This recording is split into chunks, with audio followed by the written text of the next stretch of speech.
Ancestors' Legacy. Is it worth a buy? Let's read the words of the developer. Ancestors' Legacy is a squad-based real-time strategy game with a strong focus on tactics. Inspired by medieval European history, it brings to life 4 different nations and their conflicts, usually solved by war. Take command of your army as you storm through medieval Europe in an extensive series of campaigns, choosing one of 4 available nations: the Vikings, the Anglo-Saxons, yes, the Germans, boo, and the Slavs. You will be tasked with more than just conquering, raiding and pillaging enemy camps, villages and towns, only by utilising the full range of available tactical options, taking strategic advantage of the environment and managing your temporary bases and settlements will you emerge victorious. I just want to start by saying that this game is available across all platforms. It's on consoles and on PCs and has full controller support. I haven't had any trouble running this at all. It's been running fine on my graphics settings on Ultra on 1080p, no problem whatsoever. Now the game does boast a campaign for each nation that you choose, which I read in the description. However, the campaigns aren't very long, they're not very big, they're not very deep. Whatever you do, don't look at this and think it's a bit like Total War. It's nothing like Total War. This game is literally nothing like Total War. If you want a comparison, it's pretty similar to Battle of Middle-earth. It's an RTS. First and foremost, this is an RTS. It's a real-time strategy game where you have a base and you have resource points that you have to defend, and you can either, if you're playing a skirmish or multiplayer, you either have domination where you have to get a certain amount of points to win, or total annihilation where you have to just literally destroy the entire villages and base of the enemy. Campaign wise, it's very much story driven, and the campaigns, although they aren't very long, I mean we're talking about 6 to 8 missions pretty much on some of the longer ones, they are fun to play because they are very historically accurate. It was quite funny, I got this as a pre-release copy, and there's an embargo on playthroughs. And the embargo says you can't show any playthroughs because we don't want to spoil the story. It's fucking historically accurate.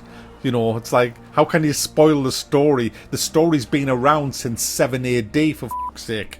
Harald Hardrada, you know, the Norwegian king, landed just down the road from where I am now. And he tried to take over England, pretty much. And he was defeated by Harold. Oh shit, I'm spoilers 1066. It's a bit like when I was in a video club years ago. I mean, it was hilarious. This woman came in and hired out Gettysburg Part 1, and she was actually bringing it back when I was in the shop, and she handed it over to Paul Jones, the guy who I knew well, the video guy owner, and she says, "Hey, this was great, do you have the second part?" He says, yeah, it's on the shelf there. So, because it's a 6-hour movie, and or it might be even longer, and he went, and it's brilliant, my favourite movie of all time, by the way, and she went and picked the other one up, and she says, "Yeah, I thoroughly enjoyed the first bit. He don't tell us who wins though." The campaigns aren't really hard, they are fun. Yeah, I had fun doing the campaigns, but they're not exactly difficult to do. I played this game on normal difficulty, and it's the usual kind of stuff. Take over that village, defend it, there'll be waves of attackers coming. Some missions you have to run around defeating catapults while the Viking ships come in, because the way this works, you don't have access to all the campaigns initially. The first one you have access to is the Viking campaign, and you get a few of them actually. You get a few campaigns initially, but I wanted to play the Anglo-Saxons because I am Anglo-Saxon, so I wanted to play that, but I had to totally complete the Viking campaign first. Then I unlocked the Anglo-Saxon campaign, which ends at the Battle of Hastings, which I didn't want to play because I can't stand the fact that the French came over. And then you have the Skirmish Mode, which you can play cooperatively with other people against the AI, or you can just play it as single player against the AI. It doesn't actually say co-op on the Steam store page, but when I was setting up my campaign, there was open slots for other players to come in, so I'm assuming that you can. I played a lot of the Skirmish. I played the whole game for around about 15 hours, but Skirmishes, I've played quite a lot of them, a load of skirmishes, to be honest with you. I've played pretty much every map, and I would like more maps. There is quite a few, varying from 2 player right up to 6 players, but I would like to see see more bigger maps, because they're the ones that I enjoyed the most, because there was more settlements to capture and the games seem to last longer. The AI is very good. I'm not sure whether it cheats. I think it might cheat, but I'm not 100. I've tried to kind of put my finger on whether it cheats. I'm sometimes being attacked by more units than the AI can possibly have, but it was hard to tell whether it was two different AIs coming at me and with combined forces or just one. So the jury is still out on whether it cheats, but either way it gives you a really good run for your money. It's good, the AI, which is a welcome thing. So don't think that it's a dumbed down piss easy game just because it's on console. That is so not true. It will give you a run for its money. It's quite intelligent at times, and it's very, very aggressive, the AI in this game. So that was a plus. The way the game plays is you have a starting village, and that's where you build your buildings. Now, where this differentiates from a normal RTS game is you can't select where you place the buildings. They're all in predetermined slots, a bit like in Halo Wars. And I think that's to do with the fact that this is on console as well as PC. We have a keyboard and mouse, which is a massive advantage over somebody stuck on a controller, which makes me wonder why PC players would ever use a controller for a game like this, but I know some of them will. It just beggars belief, really. When the game first starts, you only have access to 2 units, 2 squads, if you like. If you want to build a third squad, you have to put a house down, and for each additional squad you have to build a house. To build a house you're going to need wood. You're also going to need food to feed your troops, and you're going to need metal from a mine.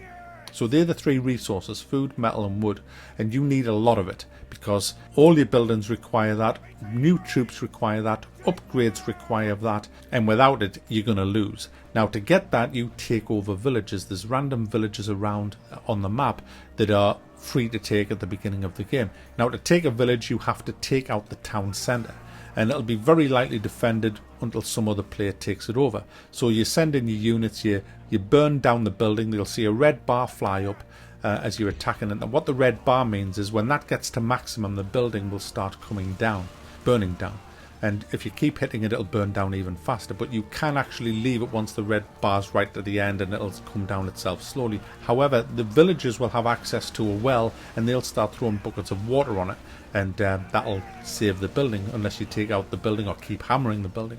Once you've took the building, you then take control of the peasants that come with that village, and you send them out to the resource points that are available for that specific village. You might have a farm, a mine, or a forest or something like that. So you send in the guys out and they'll start harvesting stuff for you, and it'll start going into your bank, which allows you to buy new buildings at your own base. You can't buy any buildings at the villages other than archery towers, which are very essential. So as you're taking over these villages, you're getting more resources, which allows you to build more buildings, to unlock more units. There's only about 6 or 7 different units for each faction, and they're all different. For example, the Anglo-Saxons don't have access to any cavalry whatsoever.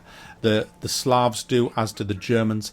The Vikings have their berserkers. You all have special kind of units, but it's mainly archers, slingers, shield bearers and pikemen and stuff like that. And then it's a case of staying mobile, going around the map, capturing as much of it as possible, depriving the enemy of its supplies while getting enough for yourself to build up your army. But you can only get to 10 units. So what you have to do is look after your units because they level up with XP. You can also craft better armor for them to make them tougher in battle, and you can actually, when you're leveling them up, you can tell them to be either more offensive or more defensive. Now I love the idea of this because when you're watching your troops in battle, if they're gonna die, you've got a retreat button which will break them from the battle, and they will run like shit to the nearest encampment. And that's great because it will save them. Unless they get shot with archers on the way out or run through another squad, they will make it home, and they'll make it home with whatever XP they've got. So they'll come back bigger and stronger, because when they get back home you can press a button that will give them a replenishment of their troops, so they get all the troops back. It takes a few seconds to do that. There's also a heal option where you can use this any time in the field as well if you're out of combat, which will heal all the troops in your particular little group. And you can see by the colour of the little pips on the bottom as to how healthy you are. Green being healthy, and then it gets duller and duller as it goes to red, and then when they're red it won't take much to kill them after that. So you've got to look after your troops. It's about conservation and not being an arse when you're playing this if you want to win, and that adds a whole load of strategy to it. There's also strategy with the weather as well. If it rains, it's harder for certain things to happen in the rain, like archery and stuff like that. Also at night time, it has a day and night cycle. So when you have a night cycle, you can't see as far, but you can use a torch that will open up the area a little bit more so you can see a bit more, and it looks really good. The graphics do look really nice on this, especially when there's all the fires burning. Just coming back to the combat a second, another thing worth mentioning is morale. Morale has a significant impact on the outcome of a fight. For example, you might have seen in this video where I've been hiding in cornfields, letting the enemy walk past, then ambushing them. That has a huge hit on their morale, especially if you hit them in the flank or hit them in the rear, and they'll more likely die quicker if you do that rather than taking them head on where they feel a little bit more comfortable in battle. So there's a lot of things that actually affect the outcome of a battle in this game. You can also set traps, which I really like. There's two different types of traps. There's a spear trap, which if an enemy unit runs over, it'll be devastating. It'll kill most of the men. And there's a pit trap where you can trap people in a pit and then just kill them with arrows. Really nice. You can detect traps if you go into what's called detection mode, which moves you a lot slower, but you can see traps before you come to them.